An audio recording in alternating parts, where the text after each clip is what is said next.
Hello and welcome back again my peers. In this video, we'll be discussing about how to plan a small form factor PC or simply SFF. We will also take a look into some ideas that I found when I was building my own SFF. To start with, there is no clear definition of the borderline between a SFF and a normal PC.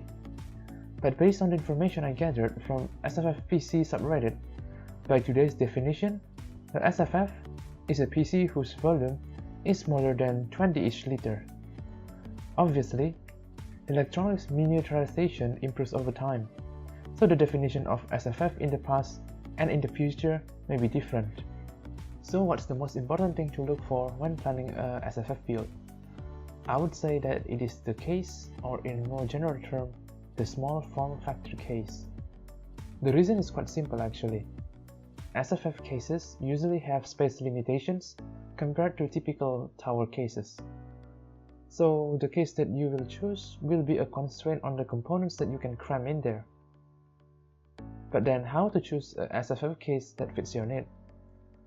Well, either fortunately or unfortunately, there are not as many SFF cases out there compared to their larger tower siblings. On the SFF PC subreddit wiki, you can find an Excel sheet about the summary of SFF cases that are currently on the market. I will also put the link in the description below. In general, there are three typical shapes of a SFF case, either console-like, cube or shoebox-like, or mini tower-like. I can expand a bit more in details about the pros and cons of each type in another video if you wish, but to be brief, a console-like SFF case is rather thin, sometimes look like a pizza box, and often has the smallest footprint among the three. The cube or shoebox-like cases is of course looks like a squarish box, which maximizes volume utilization while minimizes the surface area. And this type is arguably the most common type among all of the SFF types. Last but not least, the mini tower-like cases is usually a miniaturized version of their larger siblings. These cases may not be smallest among the SFF ranks, but often provides the best component compatibilities. Most small form factor cases have unique limitations, starting from motherboard form factor, 3.5 inch or 5/4 inch drive support, discrete GPU support, which includes maximum GPU length and width, CPU cooler height limitation, and many more. Therefore, you should make a mental map early on which parts you would like to have in your PC. I will give some examples on the limitations with three mainstream small form factor cases from each type, namely the Fractal Design Note 202 from the console-like type, the Silverstone SG13 from the cube-like type, and NZXT H200i from the mini tower type. The Note 202 has a volume of 10.2 liters but has a very tiny footprint at 332 cm². This case, however, has no 3.5 inch drive support, and it also requires SFX power supply unit, which is noticeably smaller than the ITX version. Fortunately, a full-length graphics card such as the NVIDIA Founders Edition will fit into this case, and the same goes for the Silverstone SG13. The SG13 is bulkier at 11.5 liters with twice the footprint of the Note 202. Nevertheless, the SG13 still supports some ATX power supplies unit as well as a single drive bay for 3.5 inch drive. Meanwhile, the H200i is the largest of all at 26.3 liters with a footprint that is slightly wider than the SG13, although it is arguably the best looking case with a transparent side panel. The H200i also supports full-length GPU as well as tower CPU cooler, whereas on the other two, you would need a low-profile CPU coolers. Therefore, since one small form factor case could be very different to the others, I would recommend you to do some research and comparing the cases before making a decision.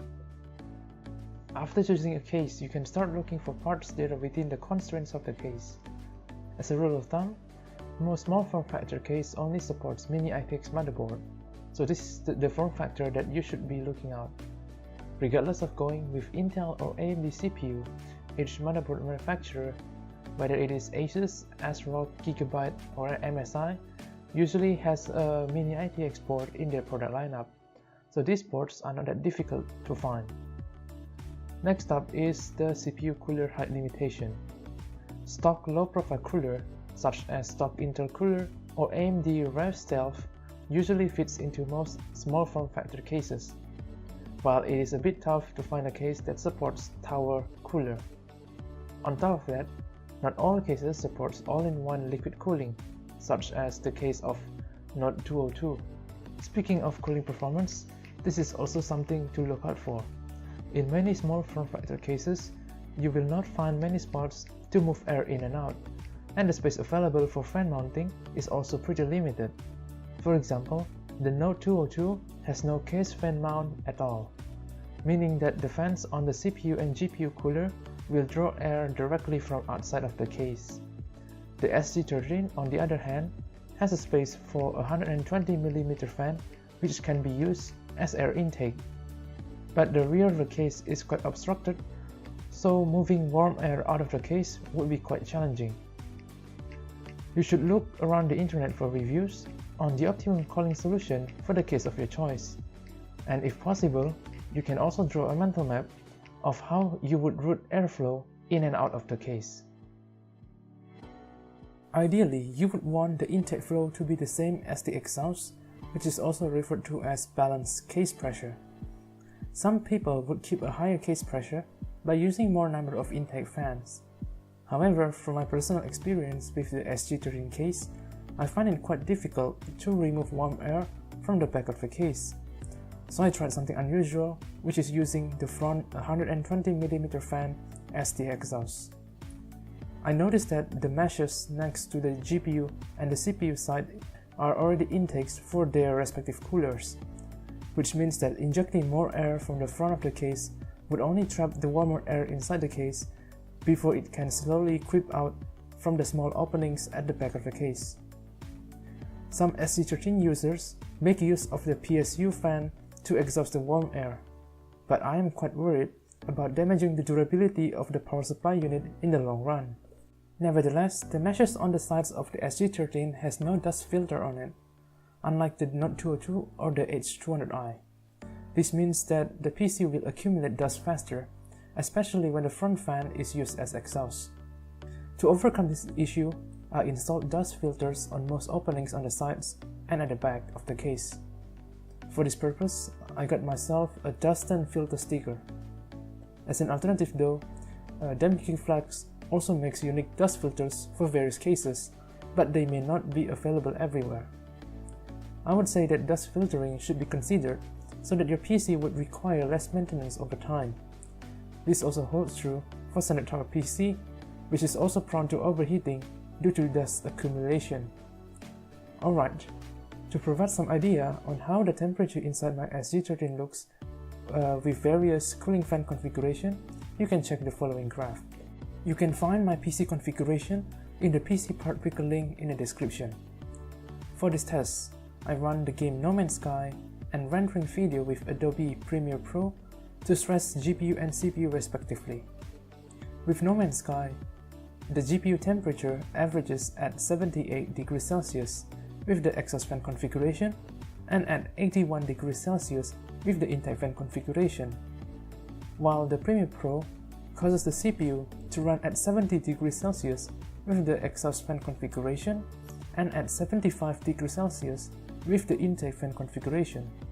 You should also see that the motherboard temperature is also higher with the intake fan configuration, and at the same time, the hard drive is also warmer with the exhaust fan configuration. This is expected because the warm air has to travel over the hard drive which is hanging on the case ceiling with the exhaust fan configuration and vice versa. Nevertheless, take the graph with a grain of salt because I'm not a professional hardware reviewer and different component configurations may yield different results. My point is, you can always be creative when dealing with cooling techniques for your small form factor case, no matter which type. Look over to the internet and more often than not, you would find others discussing their cooling techniques. Now, last but not least, cable management. You might have heard this term quite often, with other people showing how tiny their cases are by hiding all of those cables. Well, in small form factor cases, this may not always be possible. As you can see in these pictures, notice how the cables can quickly fill up the precious volume of your case. This is why cable management in a small form factor case is best when you're using less cables. So make sure you know how many cables that you will be using.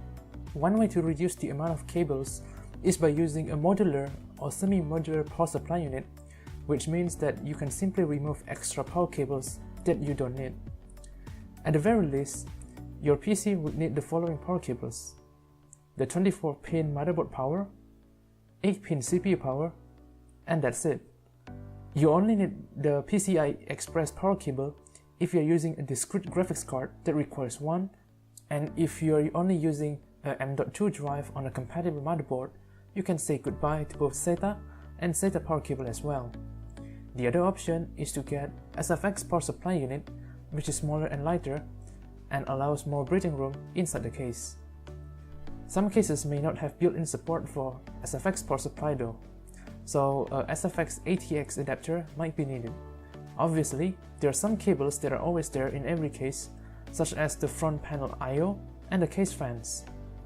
But these cables are usually thinner and easy to work with. Whenever possible, make sure the zip tie cables that can be bundled together, and make sure to keep the cables clear of any fan inside the case. You don't want to block airflow, or even worse, bumping cables into the fan blades. Alright, by now we have already discussed about the types of small form factor cases, component constraints to look out for, airflow planning, and some tips for cable management. I hope this video will be useful to you when planning your own small form factor build. Some of this information may not contain all of the details, which is why feel free to ask any question or drop a comment down below. Your feedback will also give me some idea on what to discuss next. As always, like and dislike according to your opinion, and subscribe for more contents in my next publication. Take care, my peers.